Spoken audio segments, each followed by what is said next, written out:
correntes. Era uma maneira de... Enfim, não, estiveram em todas as edições. Estamos na 19ª, vamos ouvir Luís Sepúlveda.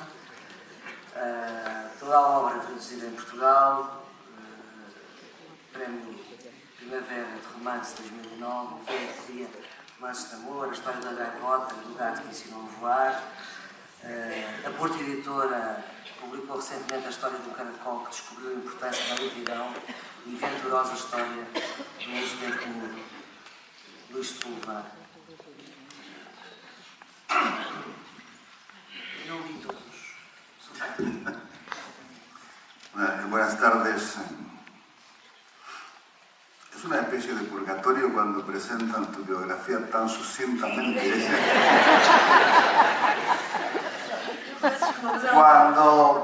Cuando leí el tema que nos convocaba a esta mesa, entre yo y la escritura, el purgatorio, bueno, empecé a pensar, ¿no? ¿Qué conocimientos tenía yo del purgatorio?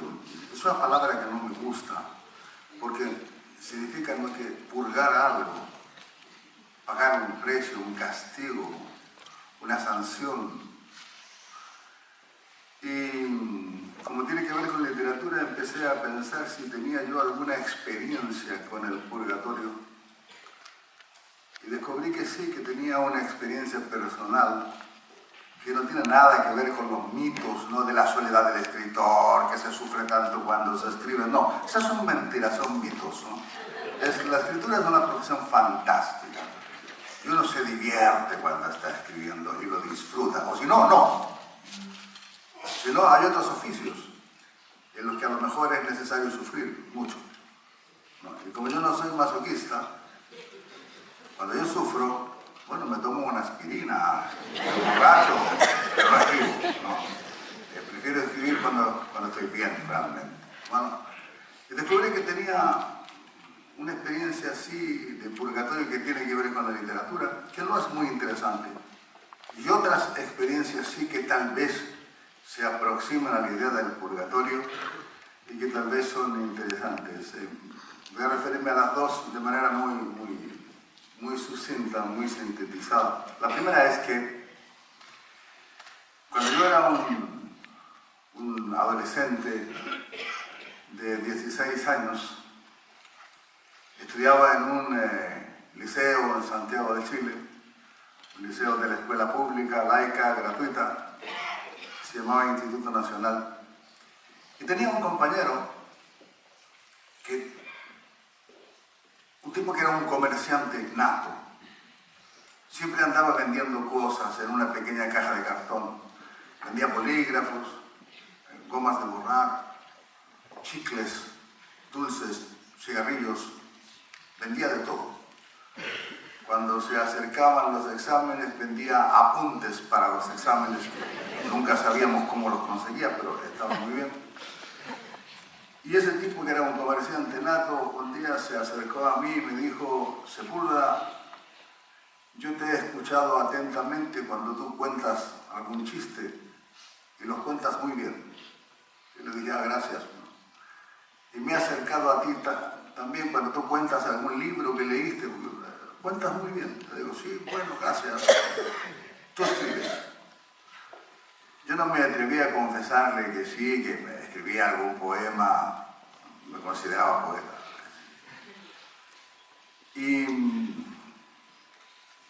tú escribes, dijo, y te quiero hacer una pregunta. Tú has visto que llegó una nueva profesora de Historia del Arte. La asignatura de Historia del Arte era optativa. Y hasta la llegada de esa nueva profesora, a la clase de Historia del Arte iban 4 gatos. La daba un profesor muy aburrido, no tenía ninguna gracia. Pero llegó una profesora nueva, muy joven, muy bella, muy sensual, muy erótica. Era imposible no verla. Entonces este tipo, que era un comerciante nato, me dijo: tú escribes, ¿por qué no escribes una historia que tenga como protagonista a la nueva profesora, la señora Camacho. Le pregunté qué clase de historia y él respondió, una historia picante. Yo no tenía mucha idea realmente de lo que eran las historias picantes, pero él me pasó una de las primeras novelas pornográficas que circulaban entre los estudiantes.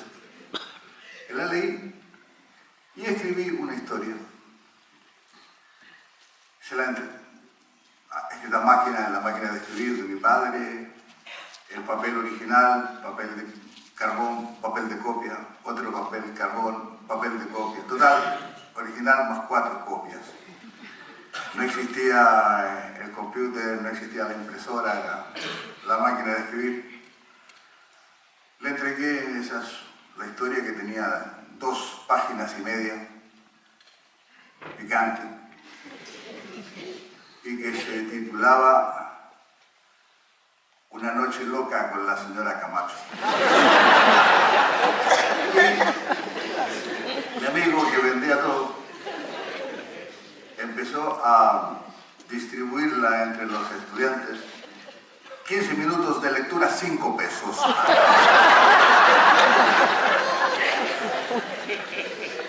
La leyó todo el instituto, fue un bestseller. Pero un ejemplar cayó en manos del director. Y entonces el director me llamó, dijo que eso era impensable en un estudiante de ese instituto,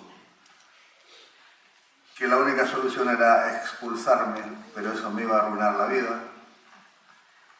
Y empleó la palabra purgatorio. Me dijo, te voy a mandar a un purgatorio. Y ese purgatorio es una radio. Vas a ir a esa radio a escribir programas de radio y lo que ganes lo traes acá, va a ser para financiar la gaceta literaria del instituto. Yo estuve 6 meses en el purgatorio, ¿no? En la radio, escribiendo programas para la radio, y lo que gané lo llevaba al instituto. Bueno, fue una experiencia personal de purgatorio. ¿Me sirvió? Sí, supongo, porque aprendí a usar la mano bien para escribir. Tal vez lo que soy ahora se debe un poco también a ese tiempo en ese purgatorio. Al que le fue mejor fue a mi compañero, el que vendía cosas, porque ahora, en la actualidad, es ministro de Economía de Chile. Fue la primera, digamos, experiencia de purgatorio, ¿no? Entonces, pero no me resultó muy válida para ilustrar la idea de purgatorio, o más o menos como quiero entenderla yo. Y pensando en eso, en la palabra purgatorio, pensé, yo conocí a 3 hombres a los que les debo mucho, 3 grandes escritores, 3 maestros, que dejaron de estar en la vida sin ausentarse de una manera definitiva, corporal. O mejor dicho, se fueron ausentando lentamente, se fueron alejando lentamente de la vida. Uno de ellos, por ejemplo, es un gran escritor colombiano llamado Álvaro Mutis. Álvaro Mutis creó uno de los personajes más ricos, más complejos, más simpáticos, más bellos, más seductores de la literatura. Un navegante, un marinero que se llama Macrol el Gaviero, le dio una biografía extraña, difusa, aproximativa. Algunas veces algún lector piensa que es un libanés o un egipcio de Alejandría. Otros sostienen que era un palestino. Podía ser cualquier cosa levantina. Muchas posibilidades. Y ese personaje, Macrol el Gaviero, fue el compañero de Álvaro Mutis en una serie de maravillosas novelas y poemas. Y en la novela final lo deja con el cuerpo inclinado hacia adelante, sin indicar si está vivo o está muerto, en un bote, en una barca, alejándose a la deriva por el mar Mediterráneo. Al final de su vida, Álvaro Mutis se empezó no a apagar, empezó a tener otra luz. Cuando sus ojos miraban a quien tenía cerca, no veía el bellísimo rostro de su esposa Carmen, no veía el rostro de su hijo, no veía los rostros de los muchos amigos que lo rodeaban en su casa de Coayacan, en México. Y cuando oía, sus oídos no estaban escuchando las amorosas palabras de su esposa o de su hijo o de su nieto o de sus amigos. Había ocurrido un suceso óptico extraño y su mirada pasaba a través de las personas que le rodeaban. Y lo que veía era Macrol, el gaviero, alejándose en un bote con el cuerpo inclinado hacia adelante por el Mediterráneo, y sentía el deseo enorme de acercarse hasta él a saber si continuaba vivo para tener nuevas aventuras o si había muerto. Lo que oía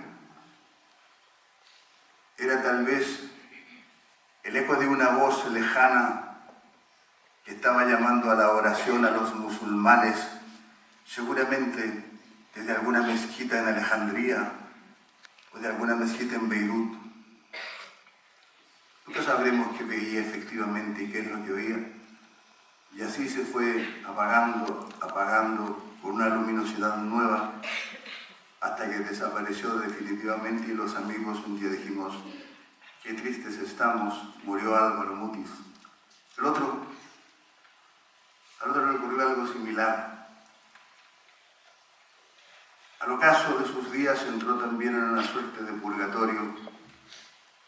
El mismo fenómeno óptico extraño cambió la visión de las cosas que tenía y no veía, por ejemplo, la amorosa mirada de Mercedes, su mujer, yo estoy hablando de Gabriel García Márquez. No veía tampoco a los numerosos amigos que lo rodeaban en su casa en Cartagena de Indias. No veía las palmeras meciéndose a la salida de su casa.